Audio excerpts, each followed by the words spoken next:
Ang gabing tinrato ako ng sarili kong manugang na parang kasambahay sa loob ng sarili kong pamamahay.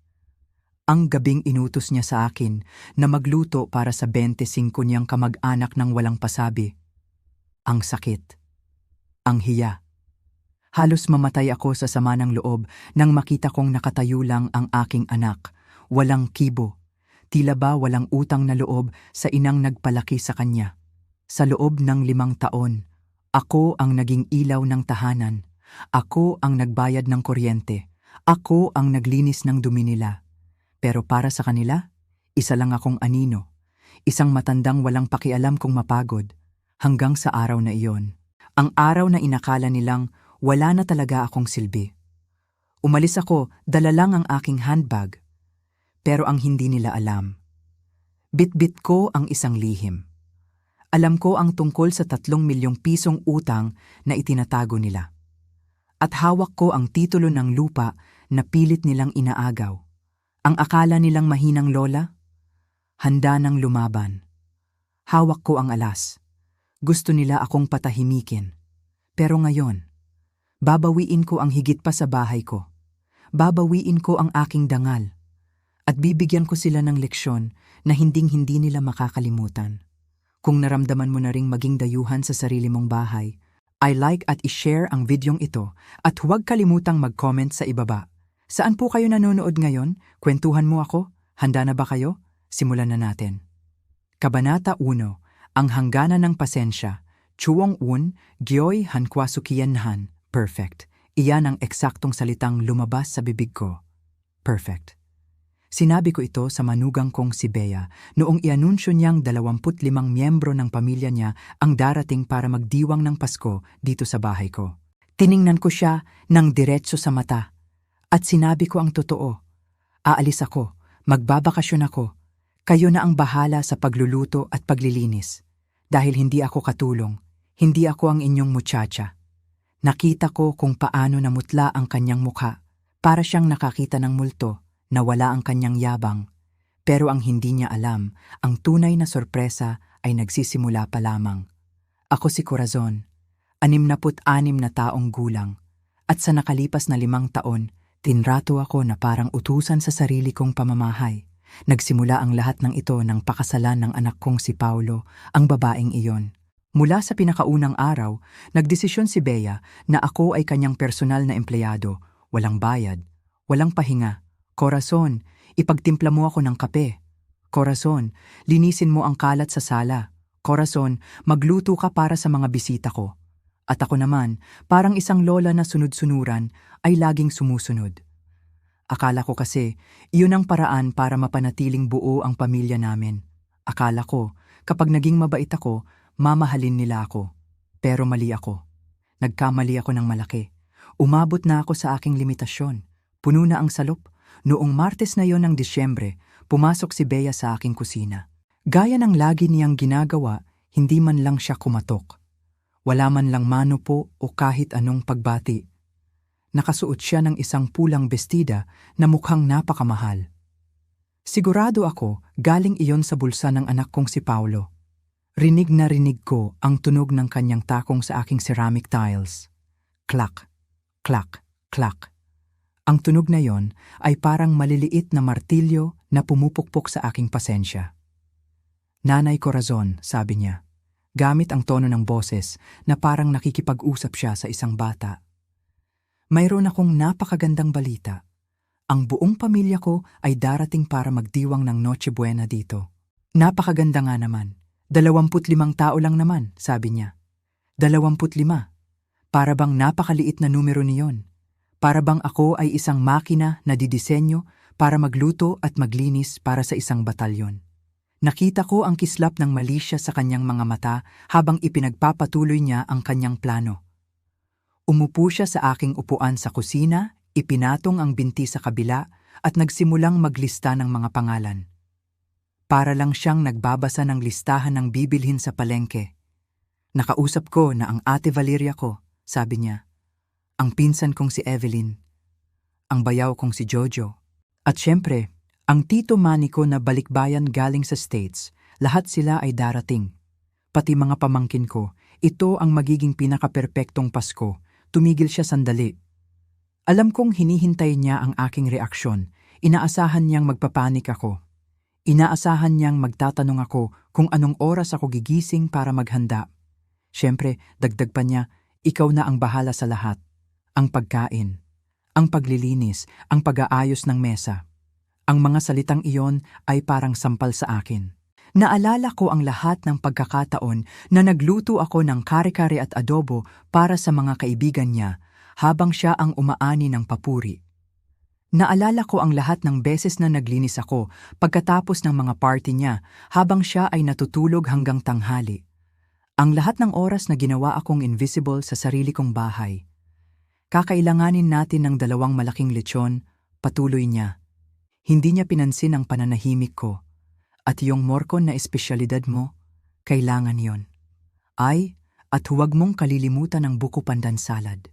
Saka, kailangan mong palamutian ang buong bahay. Gusto kong maging Instagrammable ang lahat para sa mga pictures namin. Hinintay niya ang aking karaniwang sagot na, "Oo, Bea." Pero iba ang araw na ito. Sa pagkakataong ito, mayroong nabasag sa loob ko. Isang bagay na hindi na maibabalik. Tiningnan ko siya. Diretso. Kalmado. Isang kalmadong ikinagulat ko rin. Perfect, inulit ko. Pinanood ko kung paano unti-unting nawala ang ngiti sa kanyang labi. Magiging perpekto ang Pasko ninyong lahat dahil wala ako dito. Ang katahimikan na sumunod ay napakalakas. Nakakabingi. Kumurap si Bea ng ilang beses. Parang hindi tama ang narinig niya. Bumuka ang bibig niya pero walang lumabas na salita. Tumigil ang maingay na pagkatok ng kanyang mga daliri sa mesa. "Anong ibig mong sabihin na wala ka dito?" tanong niya sa wakas. Nanginginig ang boses niya. Umayos siya ng upuan. Ang perpekto niyang postura ay nagsisimula ng gumuho. "Kung ano ang narinig mo, sagot ko. Aalis ako, magbabakasyon ako. Kayo na ang bahala magluto, maglinis at magsilbi sa sarili ninyo. Hindi ako ang empleyado ninyo. Hindi ako bayarang utusan." Nakita ko kung paano nawala ang kulay sa kanyang mukha. Nagsimulang manginig ang kanyang mga kamay. Ang tasa ng kape na hawak niya ay kumalansing sa platito.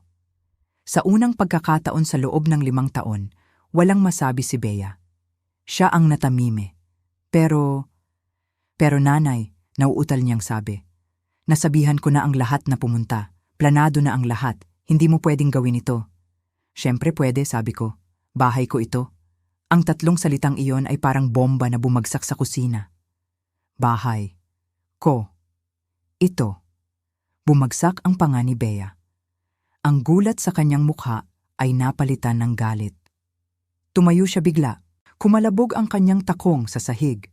Pero ngayon, may halong desperasyon na. "Kalokohan ito," sigaw niya. Hindi papayag si Paulo dito. Bahala si Paulo sa gusto niyang isipin, sabi ko. Pero nakapagdesisyon na ako. Sa unang pagkakataon, ako ang may kontrol. Ako ang nasusunod. Pero ang hindi niya alam, ang hindi nila alam, ang desisyon ko ay hindi biglaan. Ilang buwan ko na itong pinaplano. At mayroon akong mga dahilan. Mga dahilan na wawasak sa kanilang mga ilusyon. Biglang nagbago ang mukha ni Bea. Mula sa gulat, naging galit. Namula ang kanyang pisngi. Ang kanyang mga mata ay nanliit, parang ahas na handang manuklaw. Humakbang siya palapit sa akin. Pinasok niya ang aking personal space, gaya ng lagi niyang ginagawa kapag gusto niya akong takutin. "Alam mo ba, nanay?" sabi niya. "Noon ko pa alam na makasarili ka. Pero ito na ang sukdulan. Ang pamilya ko ay darating mula sa malayo. Si Tito Manny ay galing pa sa Amerika. At sisirain mo ang Pasko nila dahil lang sa isang kapritsyo? Kapritsyo. 5 taon ng pang-aalipin. 5 taon ng panghihiya. 5 taon ng emosyonal na pang-aabuso. At tinawag niya itong kapritso. Naramdaman ko ang pag-akyat ng dugo sa aking ulo. Pero nanatili akong kalmado. Natutunan kong kontrolin ang emosyon ko pagkatapos ng mahabang panahon na pagiging biktima niya. "Hindi ko na problema iyon," sagot ko. "Dapat kinonsulta mo muna ako bago ka nag-imbita ng 25 tao sa bahay ko. Bahay natin, tili niya. Nawawala na siya sa sarili. Anak mo si Paulo. Ang bahay na ito ay magiging amin din balang araw. Ayan na. Lumabas din ang totoo. Ang katotohanang laging nakalutang sa hangin pero hindi kailanman binigkas. Hindi ako pamilya para kay Bea. Isa lang akong hadlang. Isa lang akong pansamantalang balakid bago niya makuha ang lahat ng pinaghirapan ko. Ang lahat ng dugo at pawis ko sa loob ng maraming taon. Interesting, bulong ko. Nakita ko ang takot sa kanyang mga mata nang ma-realize niya ang sinabi niya. Masyadong interesting ang pananaw mo. Sa sandaling iyon, narinig ko ang pagbukas ng pinto sa harap. Umuwi na si Paulo galing sa opisina. Tumakbo si Bea papunta sa kanya. Parang batang nagsusumbong sa tatay. Ang kanyang takong ay kumakalansing ng mabilis at desperado. Paulo, ang nanay mo, nababaliw na. Sabi niya, ayaw daw niyang tumulong sa Pasko. Sabi niya aalis daw siya at iiwan tayo kasama ang buong pamilya ko. Rinig ko ang mga boses nila mula sa sala. Mabilis magsalita si Bea. Maarte, madrama. Si Paulo naman ay bumubulong lang, hindi ko maintindihan ang sagot. Pagkalipas ng ilang minuto, narinig ko ang mga yapak nila palapit sa kusina. Lumitaw ang anak ko sa pintuan. Gusot ang kanyang barong. Pagod ang mukha pero may halong inis. Sa likod niya, nakasunod si Bea na parang anino. Nakahalukip-kip. May ngiting tagumpay sa mukha. Sigurado siyang kakampihan siya ng asawa niya. Sigurado siyang ilalagay ako ni Paulo sa lugar. Ma, panimula ni Paulo. Gamit ang tono na parang ako ang bata at siya ang matanda. Sinabi sa akin ni Bea, ang desisyon mo. Hindi ba parang, overacting ka naman? Overacting. Ang sarili kong anak. Tinawag akong overacting dahil tumanggi akong maging alila ng asawa niya. Naramdaman ko ang lamig sa sikmura ko. Isang bagay na matigas at malamig ang tumubo sa loob ko. Hindi, Paulo. Sabi ko, hindi ako overacting. Nililinaw ko lang ang sitwasyon. Pero ma, Pasko naman, sabi niya. Panahon ito para sa pamilya. Naimbitahan na ni Bea ang lahat. Hindi natin pwedeng kanselahin ito. Nakakahiya. Wala akong sinabing kanselahin ninyo, sagot ko ng mahinahon. Ang sabi ko, wala ako dito. Humakbang si Bea paharap. Humarang siya sa pagitan namin ni Paulo. Kita mo na, sabi niya. Wala na siya sa katinuan. Ano na lang ang iisipin ng pamilya ko? Anong sasabihin ko sa kanila? Sabihin mo ang totoo, sagot ko. Sabihin mo na inakala mong isa akong empleyado na walang bayad at nagkamali ka ng akala. Bumuntong hininga si Paulo.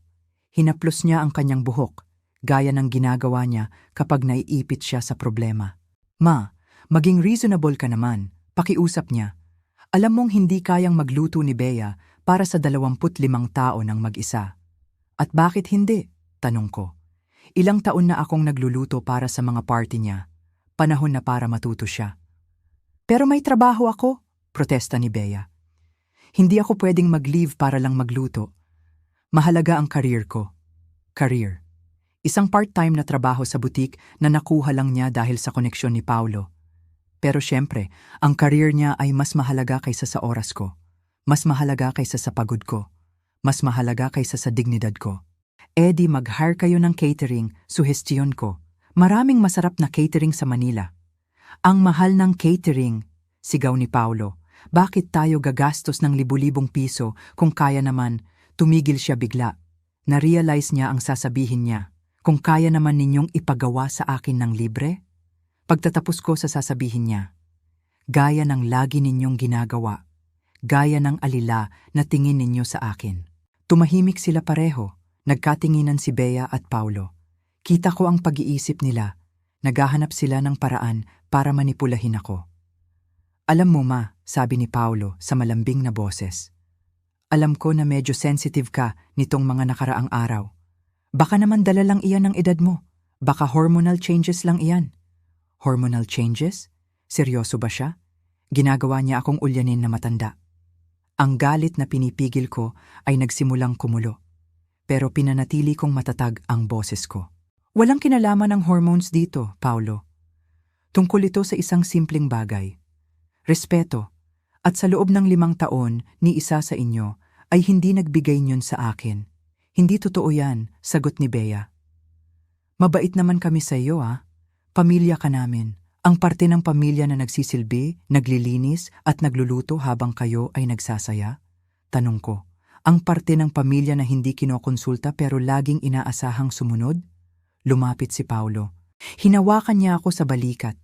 Gaya ng ginagawa niya noong bata pa siya kapag may gusto siyang hingin. Pero hindi na siya ang malambing na batang pinalaki ko.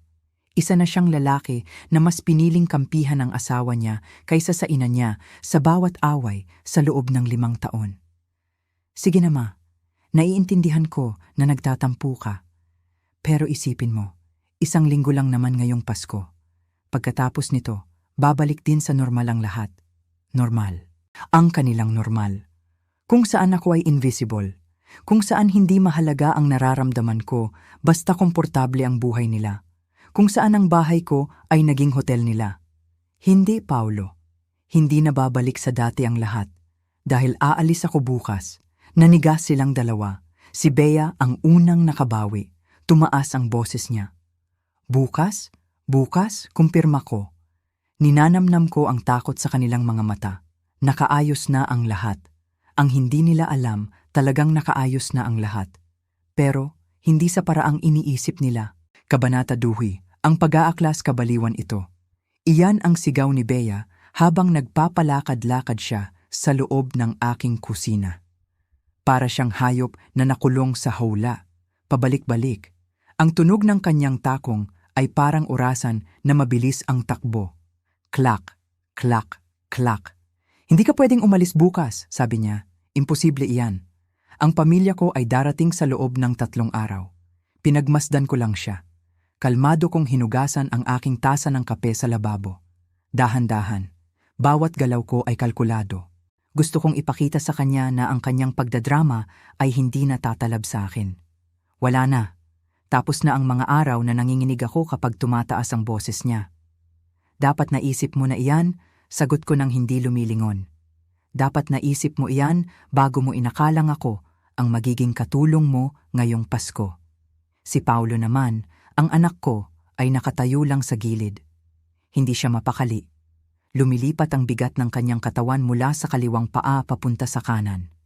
Kitang-kita ko sa mukha niya ang pagkabahala. Nahahati siya sa 2. Sa pagitan ng pagsuporta sa kanyang histerikal na asawa at sa pagsubok na kausapin ako ng matino. Ang kanyang mga mata ay palipat-lipat sa aming 2. Para siyang nanonood ng isang mainit na laban sa boksing. Pero alam ko, sa huli, ang asawa pa rin niya ang pipiliin niya. Gaya ng dati. Ma, pakiusap, bulong niya sa wakas. Kahit sabihin mo na lang sa amin kung saan ka pupunta. At kailan ka babalik? Hinarap ko sila. Nagpunas ako ng kamay sa bimpo. Pupuntahan ko ang kapatid ko sa Davao. Pagsisinungaling ko. Mabilis at madulas ang sagot. At babalik ako pagkatapos ng bagong taon. Ang kasinungalingan ay lumabas ng natural sa aking bibig. Nakakagulat.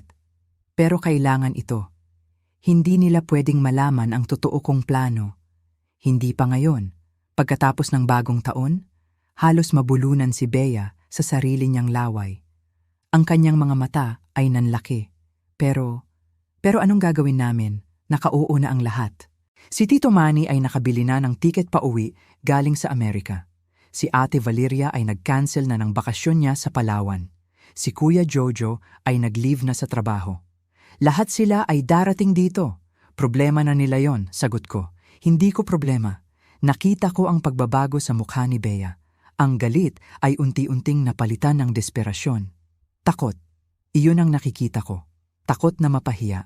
Ang kanyang mga kamay na may mamahaling manicure ay nanginig habang nakahawak sa aking marble countertop.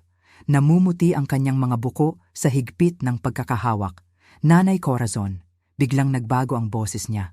Naging malambing. Matamis. Parang sirup na sobrang tamis, nakakaumay. Alam ko ang taktikang ito. Manipulasyon. Alam mo naman po, di ba? Sabi niya.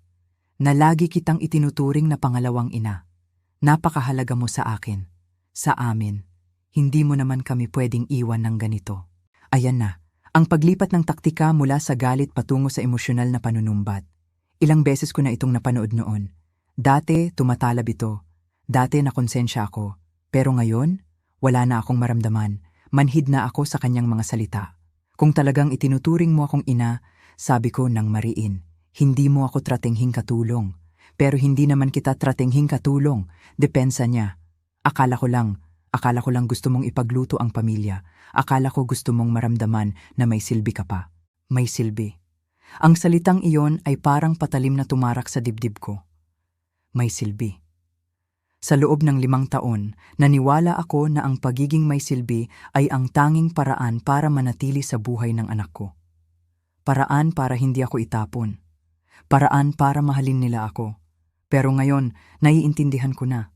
Ang pagiging may silbi ay naging dahilan lang para maging anino ako sa sarili kong pamamahay. Alam mo, Bea? Tama ka, sabi ko. Gusto ko ngang maging may silbi. Kaya simula bukas, magiging may silbi ako sa sarili ko naman. Sa unang pagkakataon sa loob ng maraming taon, uunahin ko ang sarili ko. Sumingit ulit si Paulo. Ang kanyang frustrasyon ay nakaukit na sa bawat linya ng kanyang noo. Ma, hindi ito patas, reklamo niya. Alam mo namang wala kaming pera para mag-hire ng catering para sa 25 tao. Ubos na ang savings namin dahil sa down payment sa bagong kondo. Natigilan ako. Bagong kondo? Ito ang unang beses na narinig ko ito. Nanliit ang mga mata ko. Kailan pa sila nagbalak lumipat? At bakit hindi nila sinabi sa akin? Anong bagong kondo? Tanong ko. Ang boses ko ay may halong panganib. Nagkatinginan si Bea at Paulo. Isang tinginan ng mga taong nahuli sa akto. Ang tingin ng mga taong may itinatagong sekreto. Ano kasi ma? Panimula ni Paulo. Nakayuko siya, nakatingin sa kanyang sapatos. Sasabihin sana namin sa'yo pagkatapos ng Pasko. Nakahanap kasi kami ng magandang unit sa BGC. 3 bedrooms, may view ng city lights, may gym pa sa building. Mukhang mahal yun obserbasyon ko. Pinanatili kong neutral ang tono ko kahit na ang utak ko ay mabilis na tumatakbo. Oo, pero sulit naman na investment, sagot niya. At huwag kang mag-alala, hindi naman kami lalayo. Mga 30 minuto lang mula dito. 30 minuto, napakagandang distansya. Sapat na lapit para patuloy nilang gamitin ang bahay ko bilang libreng restaurant at hotel. Pero sapat na layo para magkaroon sila ng privacy at hindi ko sila mapakialaman. Napaka-convenient. At paano ninyo balak bayaran iyon? Tanong ko. Kahit na may hinala na ako sa sagot, biglang lumiwanag ang mukha ni Bea. Para bang nakahanap siya ng solusyon sa lahat ng problema namin. Kaya nga napaka-importante na maging perpekto ang Paskong ito. Bulalas niya. Si Tito Manny, alam mo naman iyon, napakagalante noon kapag natutuwa siya. At si Kuya Jojo, may koneksyon iyon sa real estate. Kung magiging maayos ang lahat, pwede silang tumulong sa amin para sa negosyo ni Paulo. Ayun, lumabas din ang totoo. Ang tunay na dahilan sa likod ng engrandeng pagdiriwang ng Pasko. Hindi ito tungkol sa pamilya, hindi ito tungkol sa tradisyon, hindi ito tungkol sa pagmamahalan. Tungkol ito sa pera. Tungkol ito sa pagpapa-impress sa mayayamang kamag-anak para makahingi ng pabor, para makahuthot ng pera. At ako ang pundasyon ng kanilang plano. Ako ang gagamitin nila para makuha ang gusto nila. Naiintindihan ko na bulong ko. Hinayaan kong bumalot ang katahimikan sa kusina. Hinihintay nila ang sagot ko. Kailangan ninyong maging perpekto ang Pasko para mapabilib ang mayayamang kamag-anak, sabi ko. Eksakto, sigaw ni Bea. Tuwang-tuwa siya na sa wakas ay naintindihan ko ang bigat ng sitwasyon. Alam ko namang magigets mo Napakatalino mo talaga, Nanay Corazon. Alam mo lagi kung ano ang tamang gawin. Ang tamang gawin. Sa loob ng 5 taon, ang tamang gawin ay ang isakripisyo ang ginhawa ko. Ang oras ko, ang dignidad ko, para lang maging madali ang buhay nila. Pero ngayon, iba na ang pananaw ko sa kung ano ang tama. Ang tamang gawin. Tama ka, Bea, sabi ko. Alam ko kung ano ang tamang gawin. Kaya tuloy ang desisyon ko. Aalis ako bukas. Ang pag-asa sa mukha nila ay naglaho. Parang kandilang hinipan ng hangin. Nagsimulang huminga ng mabilis si Bea. Para siyang aatakihin sa puso. Hindi mo pwedeng gawin ito. Sigaw niya. Hindi mo pwedeng sirain ang kinabukasan namin dahil lang sa pagmamaktol mo. Hindi ako nagmamaktol, sagot ko. Ito ay isang desisyon na pinag-isipan ko ng mabuti. Pero anong iisipin ng pamilya ko? Tanong niya. Kapag dumating sila at walang sumalubong sa kanila? Kapag nakita nilang walang handang pagkain? Nakakahiya. Iisipin nila na ang pamangkin nila ay nag-imbita ng bisita kahit walang kakayahan, sagot ko. At tama ang iisipin nila, lumapit si Paulo. Ramdam ko ang desperasyon niya. Ma, please naman, sabi niya. Kung kailangan mo talaga ng bakasyon, pwede naman nating i-postpone. Pagkatapos ng bagong taon, pwede kang pumunta kahit saan mo gusto. Kahit gaano katagal, kami ang magbabayad ng tiket mo, kami ang sasagot sa hotel. Sasagutin daw nila ang bakasyon ko. Gamit ang anong pera? Hindi ba kakasabi lang nila na ubos na ang savings nila dahil sa kondo? Nakakatawa. Pero hindi na mahalaga iyon. Ang alok nila ay 5 taon nang huli. Nakakaakit na alok, Paulo, sabi ko. Pero buo na ang loob ko. Emotional blackmail ito. Biglang sigaw ni Bea, nahulog na ng tuluyan ang maskara ng kabaitan niya. Ginagamit mo ang sitwasyon para manipulahin kami. Emotional blackmail. Ang mga salitang iyon ay lumutang sa hangin, parang isang confession. Dahil kung emotional blackmail ang tawag sa pagtanggi kong maging alila, ano naman ang tawag sa ginagawa nila sa akin sa loob ng 5 taon? Alam mo ba kung ano ang emotional blackmail, Bea? Tanong ko. Iyon ay ang pagpaparamdam sa akin ng konsensya, tuwing ayaw kong magluto para sa mga barkada mo. Iyon ay ang pagsasabi sa akin na ang mabuting biyenan ay laging inuuna ang pamilya kapag tumatanggi akong maglinis ng kalat mo. Iyon ay ang pagpapalagay na wala akong karapatang magpahinga dahil lang retirado na ako. Bawat salita ko ay parang bala. Sa pool sila. Nakita ko silang napapikit sa bawat sumbat ko dahil alam nilang totoo. Lahat ng sinabi ko ay totoo. Hindi naman iyon pareho nauutal na sagot ni Bea. Pero ang boses niya ay wala ng lakas. Mahina na. Tama ka, sabi ko. Hindi iyon pareho. Dahil ang ginawa ninyong dalawa ay mas malala. Inabuso ninyo ang kabaitan ko. Tumahimik ang buong kusina. Rinig ko ang tiktak ng orasan sa dingding. Rinig ko ang ugong ng refrigerator. Rinig ko ang mabigat na paghinga ni Bea. Pero ang pinakamalinaw kong naririnig ay ang tunog ng aking kalayaan. Papalapit na. Dahil bukas, magbabago ang lahat. At wala silang kaalam-alam kung gaano kalaki ang pagbabagong iyon. Tumingin ako sa kanila sa huling pagkakataon bago ako tumalikod. Matatanda na kayo, sabi ko. Paulo, 32 ka na. Bea, 29 ka na. Kayang-kaya ninyong solusyonan ang problema ninyo nang hindi umaasa sa isang 66 anyos na babae. Iniwan ko sila doon. Nakatayo sa gitna ng kusina. Litong-lito. Umakyat ako sa hagdan nang may magaan na pakiramdam. Ang bawat hakbang ay parang pagtanggal ng isang mabigat na kadena sa aking mga paa. Bukas, sisikat ang araw. At sa pagsikat ng araw na iyon, sisimulan ko ang aking revolusyon. Kabanata 3, ang lihim na natuklasan ng gabing iyon. Habang nagtatalo pa rin sina Bea at Paulo sa sala. Pumasok ako sa aking kwarto at nilock ang pinto. Kinuha ko ang aking laptop. Binuksan ko ito. Alam kong hindi ako makakatulog. Paano ako makakatulog kung alam kong ang sarili kong pamilya ay itinuturing akong kaaway? Pero ang totoo, hindi lang dahil sa nangyari sa kusina, kaya ako nagdesisyon na umalis. Mayroon pang mas malalim na dahilan. Isang dahilan na 3 buwan ko nang itinatago sa aking dibdib. 3 buwan na ang nakararaan. Noon iyon, naalala ko pa ang araw na iyon, maliwanag ang sikat ng araw. Naglilinis ako ng home office ni Paulo. Siyempre, ako ang naglilinis. Kasi si Bea, hindi siya marunong humawak ng walis. Habang nagpupunas ako ng alikabok sa ibabaw ng mesa, may nakita akong isang folder.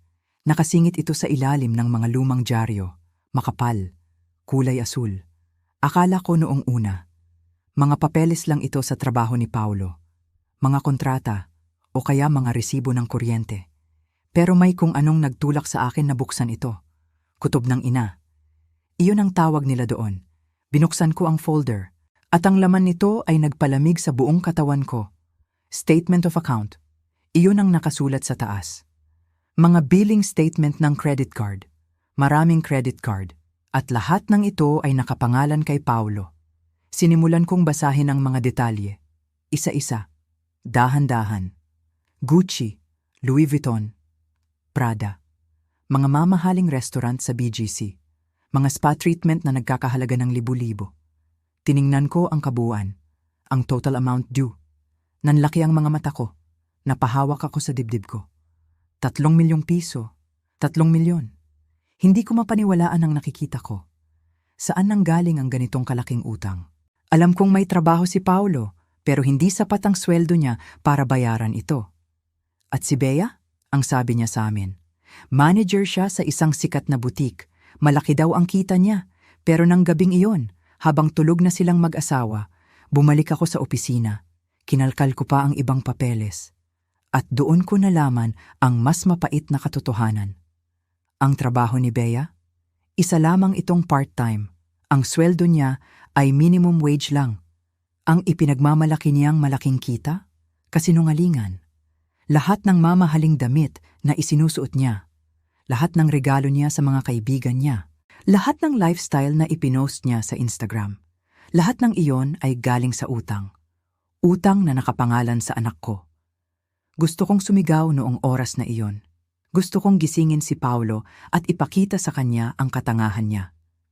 Pero may nabasa pa ako. Isang bagay na mas masakit pa sa utang. May mga printed email sa loob ng folder.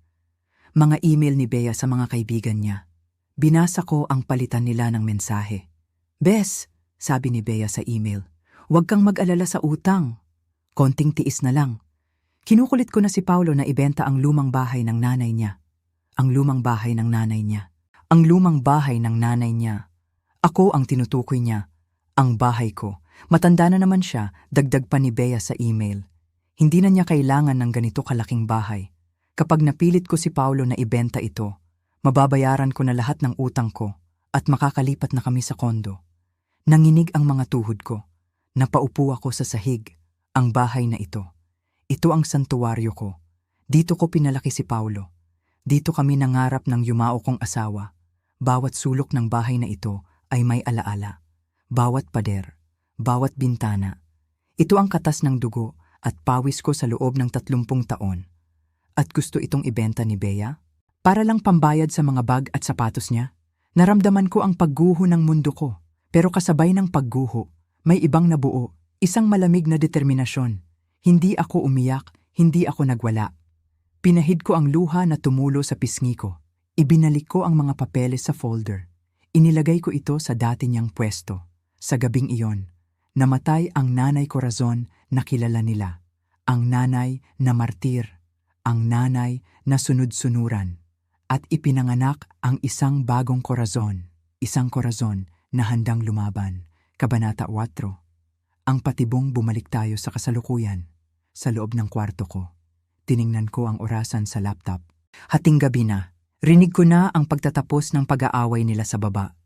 Tahimik na ang buong bahay, pero gising na gising pa ang diwa ko. Ang plano ko ay hindi lang basta pag-alis. Ang pag-alis ko ay umpisa pa lang. Ang tunay na show ay mangyayari habang wala ako. Noong mga nakaraang buwan, matapos kong madiskubre ang mga papeles, kumilos ako ng tahimik, parang ninja. Walang nakapansin. Una, pumunta ako sa bangko. Inilipat ko ang lahat ng savings ko. Lahat ng inipon ko para sa pagtanda. Inilipat ko sa isang account na hindi alam ni Paulo. Sinigurado ko na wala silang access dito, ni singkong duling. Hindi nila makukuha. Pangalawa, kinausap ko si Attorney Cruz, ang abogado ng pamilya namin noon pa. Attorney, sabi ko sa kanya, gusto kong protektahan ang titulo ng lupa ko. Siguraduhin mo na walang makakapagbenta nito maliban sa akin. Nagtaka si attorney, pero ginawa niya ang trabaho niya. Ngayon, kahit lumuhod pa si Bea at Paulo, hindi nila maibebenta ang bahay na ito. At ang pangatlo, ito ang paborito ko. Ito ang masterpiece ng aking plano. Binuksan ko ang email ko sa laptop. Kailangan kong kausapin ang pamilya ni Bea. Hindi lahat. Iyong mga taong mahalaga lang. Iyong mga taong nagpapahiram ng pera sa kanya. Si Tito Manny, ang tito niyang balikbayan galing sa Amerika, mayaman, istrikto, at higit sa lahat, galit sa sinungaling. Si Ate Valeria, ang kapatid niyang nagtatrabaho sa bangko, matalino, at siguradong hindi matutuwa kapag nalaman niyang nalulubog sa utang ang kapatid niya. Nagsimula akong mag-type, dahan-dahan. Pinili ko ang mga salita ko ng mabuti. Dear Tito Manny at Valeria, ako po ito, si Nanay Corazon, ang biyenan ni Bea. Sumulat po ako dahil nag-aalala ako. Sobra akong nag-aalala sa kalagayan ng mga bata. Gusto ko po sanang humingi ng payo sa inyo. Kasi po, napansin ko na parang nahihirapan sila sa pera. Nagkunwari akong inosente. Nagkunwari akong tanga. Ang tawag ng mga kabataan ngayon ay pa-innocent effect. Hindi ko po kasi maintindihan ang mga dokumentong ito, dagdag ko pa. Nakita ko po ito sa bahay. Baka po matulungan ninyo akong intindihin kung ano ang ibig sabihin ng mga numerong ito. At pagkatapos, ang pinakamahalagang parte, inattach ko sa email ang mga litrato. Mga litrato ng statement of account, mga litrato ng utang na 3 milyong piso, mga litrato ng mga email kung saan pinaplano niyang ibenta ang bahay ko. Send. Pinindot ko ang boton. Naramdaman ko ang kakaibang saya sa dibdib ko. Para akong nakahinga ng maluwag. Hindi ko sila inaway. Hindi ko sila sinigawan. Ipinasa ko lang ang bola sa pamilya niya. Hinayaan kong ang sarili niyang pamilya ang makakita sa tunay na kulay ni Bea. Ilang minuto lang ang lumipas. Tumunog ang laptop ko. Ting. May reply agad galing kay Tito Manny. Mabilis pa sa 4:00. Binasa ko ang sagot niya. Maikli lang, pero damang-dama ko ang galit sa bawat letra. Nanay Corazon, sabi sa email. Natanggap ko ang mga dokumento. Maraming salamat sa pagiging tapat. Hindi ko alam na ganito na pala kalala ang sitwasyon. Akala namin ay maayos ang buhay nila dyan. Sinabi ni Bea sa amin na mayaman sila. Napangiti ako. Dahil dito, patuloy ni Tito Manny. Nagdesisyon kami ng pamilya. Aagahan namin ang punta dyan. Darating kami bukas ng umaga. 8:00. Gusto naming makausap si Bea. Kailangan niyang magpaliwanag. Bukas, 8:00 ng umaga. Tumingin ako sa orasan. 2:00 na ng madaling araw. Ibig sabihin, darating sila habang nagpapanik sina Bea at Paulo dahil wala ako. Darating sila sa oras na aalis ako papunta sa hotel. Napakaganda ng timing. Perfect timing. Nag-reply ako agad. Naku, Tito Manny, pasensya na po. Aalis po kasi ako bukas ng maaga. May emergency po akong pupuntahan. Kayo na po sana ang bahalang kumausap sa kanila. Sigurado po ako na marami kayong dapat pag-usapan. Sent. Isinara ko ang laptop. Humiga ako sa kama. Sa loob ng 5 taon, ako ang naging biktima. Ako ang naging kawawa. Pero sa oras na ito, ako ang may hawak ng alas. Si Bea? Akala niya napakatalino niya. Akala niya kaya niyang paikutin ang lahat. Pero nakalimutan niya ang isang bagay. Huwag mong kakalabanin ang taong naglilinis ng dumi mo. Dahil alam niya kung saan nakatago ang lahat ng baho mo. Si Bea ay humukay ng sarili niyang libingan gamit ang kanyang mga kasinungalingan. Ako, inabutan ko lang siya ng pala at itinuro ko sa pamilya niya kung saan siya nakalibing. Bukas, magigising si Bea sa isang bangungot. At ako, magigising ako sa isang magandang umaga. Sa isang hotel suite na may ocean view, may room service. At higit sa lahat, walang sigaw ng manugang na naguutos. Ipinikit ko ang aking mga mata. At sa unang pagkakataon sa loob ng maraming taon, nakatulog ako ng mahimbing, may ngiti sa aking mga labi. Bukas, sisimulan ko ang aking bakasyon at sisimulan ni Bea ang kanyang kalbaryo. Kabanata Yimba, ang tahimik na pag-alis 6:00 ng umaga. Tumunog ang alarm clock ko. Para itong musika sa aking pandinig. Ito ang kanta ng aking kalayaan. Bumangon ako agad. Ang bigat ng katawan na nararamdaman ko tuwing umaga. Wala na. Nawala na parang bula. Pakiramdam ko ay bumata ako ng 10 taon. Naligo ako ng payapa. Walang nagmamadali sa akin. Walang sumisigaw ng korazon nasaan ang kape. Walang kumakalampag ng pinto. Sinimulan kong ilagay ang mga damit ko sa maleta. Bawat tiklop ng damit ay isang hakbang palayo sa kanila. Bawat pagsara ng zipper ay pagsara ng pinto sa pang-aabuso nila. Tulog pa sina Bea at Paulo. Rinig ko ang hilik nila mula sa kabilang kwarto. Mahimbing ang tulog nila. Siguro ay nananaginip pa sila ng perpektong Pasko. Dahan-dahan akong bumaba ng hagdan. Dala ko ang aking mga maleta. Nag-iwan ako ng sulat sa mesa sa kusina, sa tabi ng susi ng bahay. Maikli lang ang sinulat ko. Walang drama, walang mahabang paliwanag. Nagdesisyon akong umalis ng maaga. Kayo na ang bahala sa bahay. I-enjoy ninyo ang perpekto ninyong Pasko. Corazon. Pero may hindi sinasabi ang sulat na yon. Mayroon akong ginawang huling sorpresa bago ako matulog kagabi. Binuksan ko ang refrigerator sa huling pagkakataon. Napangiti ako, simot. Walang laman. Tinanggal ko ang lahat. Ang mga itlog, ang gatas, ang bakon, ang paboritong yogurt ni Bea, ang hamon na binili ko. Lahat iyon ay ipinamigay ko sa kapitbahay naming nangangailangan kagabi. Binuksan ko rin ang pantry. Wala na ang bigas, wala na ang delata, wala na ang pasta. Kung gusto nilang magpakain ng 25 tao, matuto silang mamalengke. Matuto silang gumastos ng sarili nilang pera. Hindi lang iyon. Itinago ko rin ang lahat ng mamahaling pinggan. Ang Noritake China set ko na pamana pa ng lola ko. Ang mga kristal na baso. Ang mga eleganteng tablecloth na pangpasko. Lahat iyon ay nakalock sa kwarto ko at nasa akin ang susi. Kung gusto nilang magpasikat sa pamilya nila, gumamit sila ng paper plates at ang huling touch. Kinansela ko ang serbisyo ng cleaner na dumarating tuwing makalawa. Iyong cleaner na ako ang nagbabayad pero si Bea ang nakakakuha ng papuri dahil malinis daw ang bahay. Simula ngayon, mararanasan na niya ang tunay na ibig sabihin ng paglilinis ng inidoro. Dumating ang taxi ng 7:00. Sakto.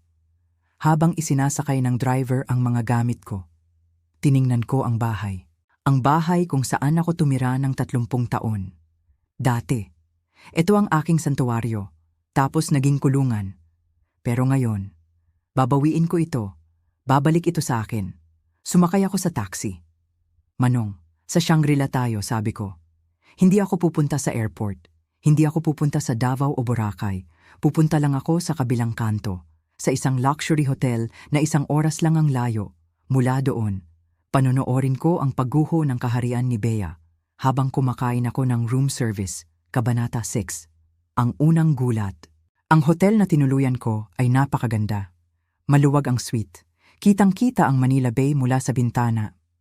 May aircon na tahimik, may kama na sobrang lambot, parang lumulubog ako sa ulap. At ang pinakamahalaga sa lahat, katahimikan. Walang sumisigaw, walang naguutos, walang naghihintay na pagsilbihan ko. Umorder ako ng almusal, daing na bangus, sinangag, at mainit na tsokolate. Hindi ko ito niluto. Inihatid ito sa akin ng isang nakangiting waiter. Ganito pala ang pakiramdam ng pagsisilbihan. Nakakaiyak sa sarap. Habang hinihiwa ko ang bangus, umilaw ang cellphone ko. 10:47 ng umaga, tumatawag si Paulo. Hindi ko sinagot. Hinayaan ko lang itong tumunog. Ring, ring, ring. Nakikita ko sa isip ko ang nangyayari sa bahay. Siguro ay kakagising lang nila. Siguro ay pumunta sila sa kusina para maghanap ng almusal. At siguro, nakatitig sila ngayon sa kawalan. Mensahe, sunod-sunod na mensahe. Kinuha ko ang cellphone at binasa ang isa. Galing kay Paulo. Ma, nasaan ka? Nakita namin ang sulat mo, pero bakit walang pagkain? Bakit walang laman ng ref? Walang grocery? Napangiti ako. Humigop ako ng mainit na tsokolate. Ah, ang sarap. Oo nga pala. Narealize na nila. Narealize na nila na ang pagkain ay hindi basta-basta lumilitaw sa lamesa gamit ang magic. Na ang refrigerator ay hindi nagkakaroon ng laman ng kusa. Kailangan itong bilhin, kailangan itong planuhin, kailangan itong paghirapan. Tumawag ulit si Paulo. Sa pagkakataong ito, sinagot ko na. Para matapos na ang pangungulit. Ma! Sigaw niya sa kabilang linya. Halatang natataranta. Umiiyak si Bea sa banyo. Wala kaming maipakain sa mga tao bukas. Tumawag ako sa mga restaurant. Pero fully booked na lahat. Sarado na ang reservations. Good morning, Paulo. Bati ko. Ang boses ko ay kalmado. Parang dagat na payapa. Ma, seryoso ako. Anong gagawin namin? Malalaki na kayo, sagot ko. Paulo, 32 ka na. Solusyonan ninyo iyan. Maraming fast food diyan. Magpa-deliver kayo ng manok. Fast food? Sa Noche Buena? Manaman, nakakahiya kay Tito Manny. E di sana naisip ninyo iyan bago ninyo inako ang responsibilidad na hindi naman sa inyo, sabi ko. Basta ako, magpapahinga ako. Huwag ninyo muna akong istorbuhin. Binabaan ko siya ng telepono. Click. Pagkatapos, inilagay ko sa silent mode ang cellphone ko. Hayaan mo silang magpanik. Hayaan mo silang matuto. Sa loob ng 5 taon, ako ang sumalo ng lahat ng problema nila. Ngayon, oras na para saluhin nila ang sarili nila. Bumalik ako sa paghigop ng aking kape. Tumingin ako sa labas ng bintana habang pinapanood ang mga alon sa Manila Bay. Napakaganda ng umaga. Kabanata 7. Ang trahedya ng Pasko Disyembre 24, araw ng Pasko. Ito ang araw na hinihintay ni Bea. Ang araw na dapat ay magiging perfect ang lahat para sa Instagram niya. Pero sa bahay ko, iba ang nangyayari. 8:00 ng umaga, dumating na sila. Ang pamilya ni Bea. Nalaman ko ang detalye dahil tinext ako ni Ate Valeria. Dumating ang isang van, bumaba si Tito Manny. Suot ang kanyang polo barong. Kasama niya si Tita Clara, si Ate Valeria. At ang iba pang mga pinsan. Mga 25 tao. Bit-bit ang mga regalo. Excited. Gutom. Inaasahan nila na pagpasok nila sa pinto, sasalubungin sila ng amoy ng lechon, ng amoy ng queso de bola at mainit na tsokolate. Inaasahan nila na ang bahay ay nagniningning sa mga Christmas lights at palamuti. Pero ano ang nadatnan nila? Isang bahay na tahimik, madilim. Binuksan ni Paulo ang pinto. Hindi siya nakabihis, nakasuot lang siya ng lumang t-shirt at shorts. Magulo ang buhok. Mukhang hindi natulog. Sa likod niya, nandun si Bea. Mugto ang mga mata. Namumula ang ilong kakaiyak. Wala ang kanyang makeup, wala ang kanyang magandang outfit. Good morning po, bati ni Paulo. Mahina ang boses, nahihiya. Kumunot ang noo ni Tito Manny. Tiningnan niya ang paligid. Walang Christmas tree, walang dekorasyon, walang amoy ng pagkain. Ang lamesa sa dining room, walang laman. Kahit tubig, wala. Nasaan si Corazon? Tanong agad ni Tito Manny. Nasaan ang nanay mo? At nasaan ang handa? Nagkatinginan sina Bea at Paulo. Hindi sila makasagot. Kasi po Tito, simula ni Bea. Nanginginig ang boses. Nagkaroon po ng aberya. Aberya? Ulit ni Tito Manny. Bea, inimbitahan mo ang buong angkan. Ang sabi mo sa amin, handa na ang lahat. Ang sabi mo, perfect Christmas ito. Biglang umiyak si Bea. Humagulgol. Iniwan kami ni nanay. Sigaw niya. Bigla na lang siyang umalis kahapon. Wala kaming pagkain. Wala kaming catering. Hindi ko alam ang gagawin ko. Sinubukan niyang magpaawa. Sinubukan niyang ibato ang sisi sa akin. Gaya ng lagi niyang ginagawa. Pero sa pagkakataong ito, hindi gumana ang drama niya. Tumingin si Ate Valeria sa paligid. Pumunta siya sa kusina. Binuksan ang ref. Wala, sabi ni Valeria ng malakas. Walang laman. Kahit itlog, wala. Bea, sabi ni Tito Manny. Ang boses niya ay seryoso. Nakakatakot. Hindi ba sabi mo, ikaw ang nag-aasikaso ng lahat tuwing may party? Sabi mo sa amin, ikaw ang best hostess. Bakit ngayon, nung nawala ang biyenan mo, biglang wala ka nang magawa? Natigilan si Bea. Ibig sabihin, dagdag pa ni Tito Manny. Totoo ang sinabi ni Corazon, na sa lahat ng panahon na ito, inaangkin mo lang ang trabaho niya. Katahimikan. Nakakahiya, sobrang nakakahiya, sa halip na lechon at morcon. Ang inihain ni Paulo sa mga bisita ay pizza na in-order sa telepono. At dahil Pasko, late pa dumating ang delivery. Malamig na ang pizza. Wala silang plato, kasi nakatago ang mga plato ko. Kaya hayon, ang mga mayayamang kamag-anak ni Bea. Ang mga galing pa sa Amerika. Nakaupo sa sofa ko. Kumakain ng malamig na pizza. Gamit ang tissue at paper plates na binili pa ni Paulo sa kanto. Kitang-kita ko sa imahinasyon ko ang mukha ni Bea. Gusto niyang lamunin siya ng lupa. Ang imahe na binuo niya ng ilang taon, ang imahe ng pagiging perfect wife, perfect hostess, perfect rich girl, wasak, basag, durog. Sa isang iglap, nakita ng buong pamilya niya kung sino talaga siya. Isang babaeng walang alam sa gawaing bahay. Isang babaeng puro lang yabang. Isang babaeng walang kwenta kapag wala ang biyenan niyang inaalila niya. Habang iniisip ko ito sa hotel room ko, napabuntong hininga ako. Hindi sa saya, kundi sa lungkot. Lungkot dahil kailangan pang umabot sa ganito. Lungkot dahil kailangan kong hiyain ang sarili kong pamilya para lang makita nila ang halaga ko. Pero kailangan ito. Minsan, kailangang gumuho ang lahat para makapagtayo ka ng bago at totoong pundasyon. Biglang tumunog ang telepono ko sa hotel. Tumatawag si Tito Manny. Sinagot ko agad. "Hello, Tito Manny?" "Corazon," sabi niya. Ang boses niya ay malungkot pero puno ng respeto. "Nandito kami sa bahay mo. Nakita na namin ang totoo. Pasensya na sa abala, pero pwede ba kitang makausap? May kailangan kang malaman." "Sige po, Tito," sagot ko. Makikinig ako. At doon ko nalaman na hindi lang pala pizza ang naging problema sa bahay ko. Sinimulan na pala ni Tito Manny ang intervention, ang pagtutuos. Kabanata 8. Ang revelasyon. Tumunog ang telepono sa loob ng aking hotel room. Si Tito Manny. Huminga ako ng malalim bago ko sinagot. Alam kong ito na ang sandali ng katotohanan. "Hello, Tito Manny." Bati ko. "Corazon," sabi niya. Ang boses niya ay seryoso. Mababa. Boses ng isang taong nagpipigil ng galit. "Corazon, kailangan ko ng diretso mong sagot. Magsasabi ako ng totoo, Tito. Unang tanong," sabi niya. "Totoo ba na sa loob ng 5 taon, ikaw ang nagluluto at nag-aasikaso ng lahat ng handaan? Totoo bang inaangkin lang ni Bea ang lahat ng papuri?" "Opo," sagot ko. "Totoo iyon. Mula sa kare-kare hanggang sa lechon kawali. Ako ang gumagawa noon. Si Bea ang tumatanggap ng palakpak." Narinig ko ang buntong hininga niya sa kabilang linya. "Pangalawa," patuloy niya, "ang mga bank statement na ipinadala mo.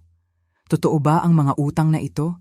Totoo bang baon sila sa utang na umaabot sa 3 milyong piso? "Totoo rin po iyon, Tito." Nakuha ko ang mga papel sa opisina mismo ni Paulo.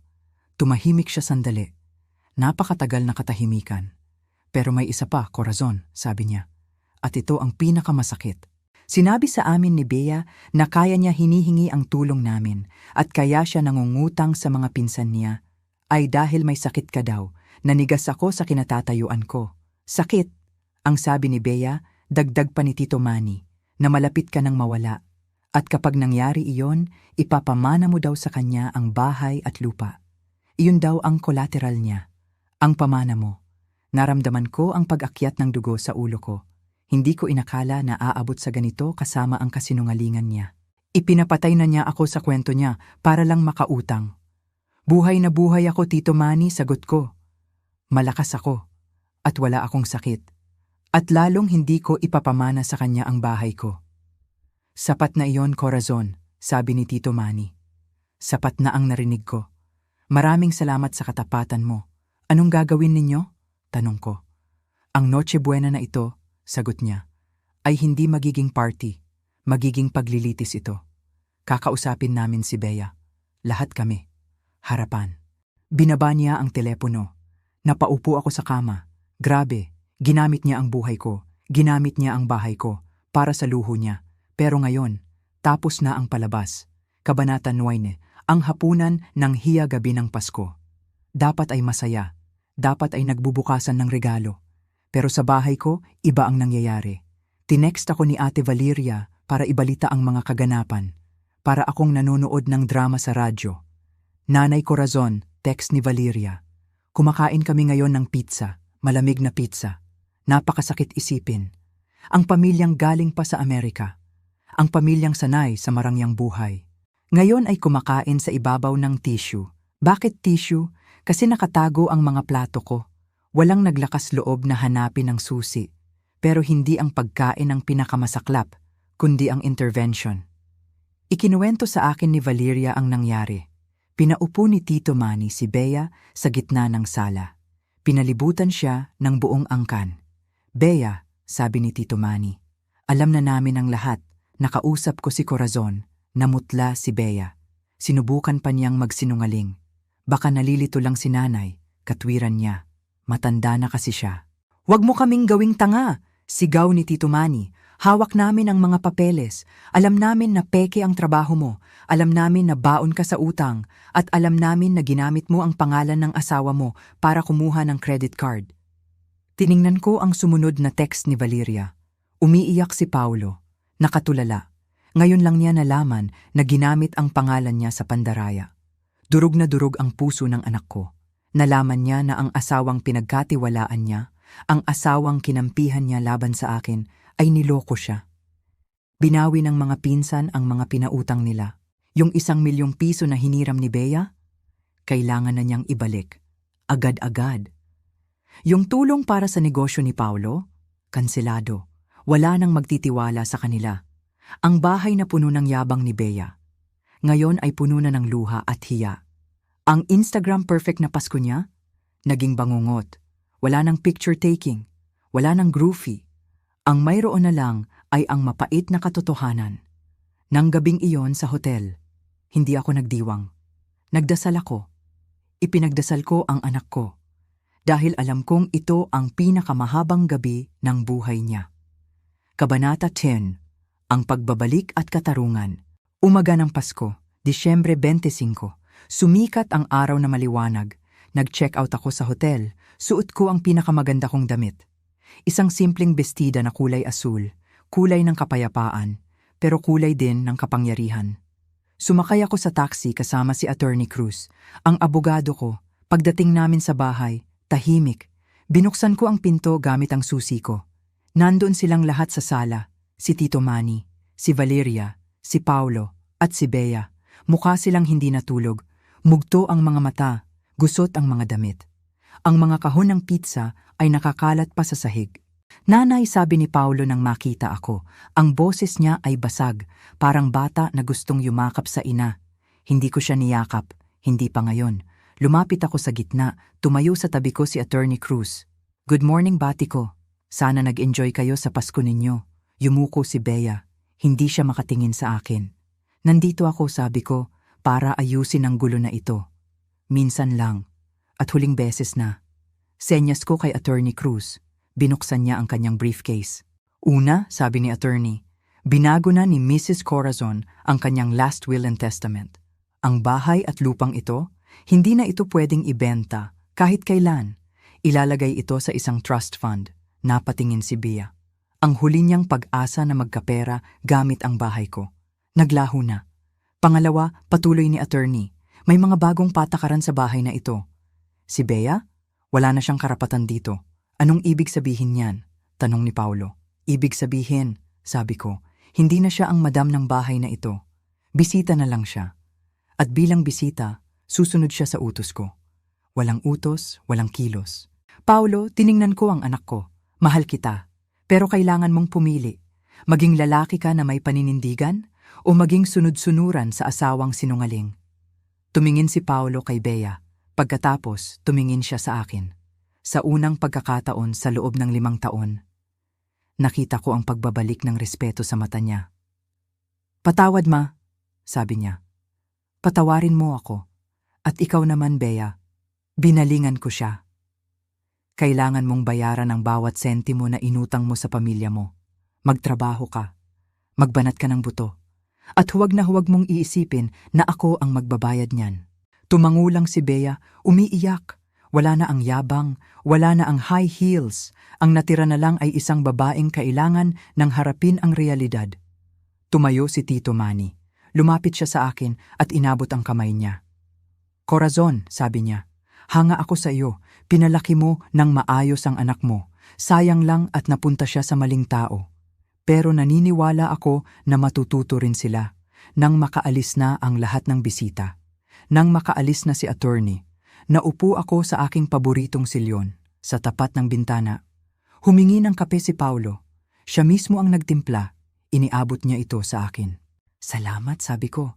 Humigop ako ng mainit na kape. Tahimik na ang bahay. Wala nang sigawan. Wala nang utusan. Sa wakas, nabawi ko na ang kaharian ko. Ako si Corazon. At ito ang aking tahanan. At walang sino man, kahit sino pa man, ang pwedeng umapi sa akin dito. Wakas.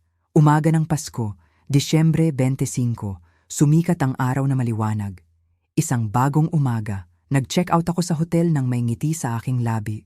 Suot ko ang pinakamaganda kong damit. Isang simpleng bestida na kulay asul. Kulay ng kapayapaan, pero kulay din ng kapangyarihan.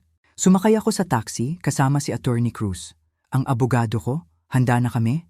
Pagdating namin sa bahay, tahimik, walang musika, walang tawanan. Binuksan ko ang pinto gamit ang sarili kong susi. Click. Pagpasok ko, nandoon silang lahat sa sala. Si Tito Manny, si Valeria, si Paulo, at si Bea. Mukha silang hindi natulog. Mugto ang mga mata, gusot ang mga damit. Ang mga kahon ng pizza ay nakakalat pa sa sahig. Ang amoy ng bahay ay amoy ng kalungkutan. Nanay. Narinig ko ang boses ni Paulo. Basag, mahina, parang boses ng isang batang naliligaw na gustong yumakap sa ina. Hindi ko siya niyakap, hindi pa ngayon, kailangan muna nating ayusin ito. Lumapit ako sa gitna ng sala, tumayo sa tabi ko si Attorney Cruz. Ipinatong niya ang briefcase sa mesa. Good morning, bati ko. Sana nag-enjoy kayo sa Pasko ninyo. Yumuko si Bea, hindi siya makatingin sa akin. Nanginginig ang balikat niya. Nandito ako, sabi ko ng malinaw, para ayusin ang gulo na ito. Minsan lang, at huling beses na, senyas ko kay Attorney Cruz. Binuksan niya ang folder. Ang tunog ng papel ay napakalakas sa tahimik na kwarto. Una, panimula ni Attorney. Binago na ni Mrs. Corazon ang kanyang last will and testament. Ang bahay at lupang ito, hindi na ito pwedeng ibenta. Kahit kailan, ilalagay ito sa isang trust fund. Napatingin si Bea. Nanlaki ang mata. Ang huli niyang pag-asa na magkapera gamit ang bahay ko. Naglaho na. Parang usok. Pangalawa, patuloy ni Attorney, may mga bagong patakaran sa bahay na ito. Si Bea, wala na siyang karapatan dito bilang may-ari. Anong ibig sabihin niyan? Tanong ni Paulo. Ibig sabihin, sagot ko, hindi na siya ang senyora ng bahay na ito. Bisita na lang siya. At bilang bisita, susunod siya sa utos ko. Walang utos, walang kilos, tiningnan ko ang anak ko, diretso sa mata. Paulo, mahal kita. Pero kailangan mong pumili ngayon. Maging lalaki ka na may paninindigan? O maging sunod-sunuran sa asawang sinungaling? Tumingin si Paulo kay Bea. Pagkatapos, tumingin siya sa akin. Sa unang pagkakataon sa loob ng 5 taon. Nakita ko ang pagbabalik ng respeto sa mata niya. Patawad ma, sabi niya. Patawarin mo ako. At ikaw naman, Bea. Binalingan ko siya. Kailangan mong bayaran ang bawat sentimo na inutang mo sa pamilya mo. Magtrabaho ka, magbanat ka ng buto, at huwag na huwag mong iisipin na ako ang magbabayad niyan.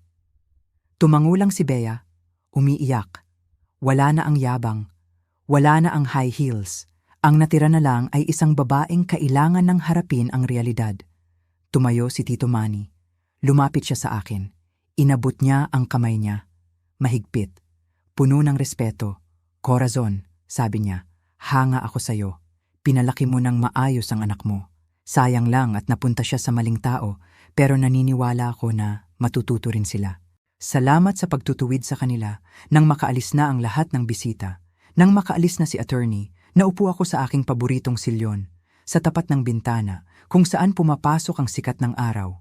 Paulo, tawag ko, ipagtimpla mo ako ng kape. Agad na tumalima ang anak ko. Siya mismo ang nagtimpla. Iniabot niya ito sa akin ng may pag-iingat. Salamat, sabi ko. Humigop ako ng mainit na kape. Ah, ang sarap. Tahimik na ang bahay. Wala nang sigawan. Wala nang utusan. Sa wakas, nabawi ko na ang kaharian ko. Ako si Corazon. At ito ang aking tahanan. At walang sino man, kahit sino pa man, ang pwedeng umapi sa akin dito.